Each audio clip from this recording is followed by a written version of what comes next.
আমি স্টেজে দাঁড়িয়ে গান গাওয়ার চেয়ে ডায়ালগ বলতে বেশি ভালোবাসি, কারণ আমি নাটক ভালোবাসি।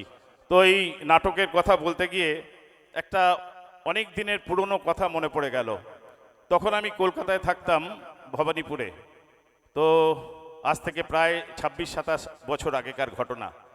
তো আমি তখন দেশের বাড়িতে এক সপ্তাহ অন্তর অন্তর যেতাম। তো একটা করে রবিবার ওখানে যখন থাকতাম তখন ওই academy of fine arts, Rabindra Sadan, Tapan theatre, এসব জায়গায় নাটক দেখে বেড়াতাম। তো আমার নাটকের সঙ্গী ছিলেন আমাদের শ্রদ্ধেয় ফাউন্ডার চেয়ারম্যান মিস্টার কেডি পাল। উনিও নাটক দেখতে খুব ভালোবাসতেন। আমাকে বলতেন যে যদি কোনো ভালো নাটকের সন্ধান পাও আমাকে যেন বলো আগে থেকে, আমিও যাব। তো সেই রকম একটা নাটকের ঘটনার কথা বলি। সেবার তপন থিয়েটারে অভিনীত হচ্ছে আমাদের অদিতেশ বন্দ্যোপাধ্যায়ের লেখা নাটক সওদাগরের নৌকা। তো দেবেশ ঠাকুরের এক বলিষ্ঠ প্রযোজনা, দেবেশ ঠাকুর বলছি, দেবশঙ্কর হালদারের বলিষ্ঠ প্রযোজনা ছিল সেই সওদাগরের নৌকা। তো মিস্টার পালকে নিয়ে তপন থিয়েটারে হাজির হলাম 6টার সময়। যথারীতি নাটক দেখছি। তা নাটক দেখতে গিয়ে একটা দৃশ্য আমার এত এখনো মনে স্পর্শ, মানে মনে গেঁথে আছে।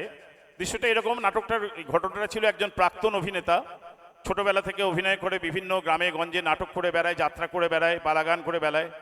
তো এরকম নাটক করতে করতে প্রায় প্রৌঢ়ত্বে এসে পৌঁছেছে এবং কিছুটা তার মানসিক বিকার শুরু হয়ে গেছে।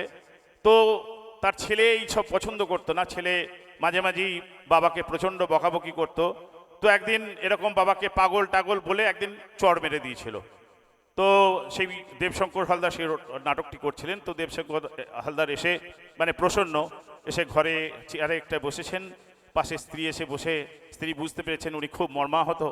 তো বলছেন যে দেখো, ও ছেলের ইয়েতে কিছু মনে করো না, তোমার কষ্ট হচ্ছে আমি জানি, দেখো ও যখন চাইছে না, তুমি তো বুড়ো হয়ে গেছো, আর কেন নাটক ফাটক এবার ছাড়ো না, এবার একটু সংসারে মতিগতি করো।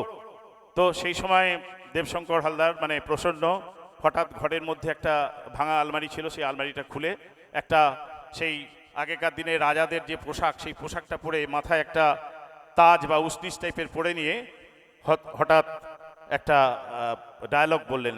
সেটাকে ডায়ালগ বলবো না, ঠিক অজিতেশ বন্দ্যোপাধ্যায় লেখা সেটা একটা কবিতার মতো হঠাৎ ডায়ালগ হয়ে গেল। তো ডায়ালগটা ছিল এরকম, আমি চেষ্টা করছি।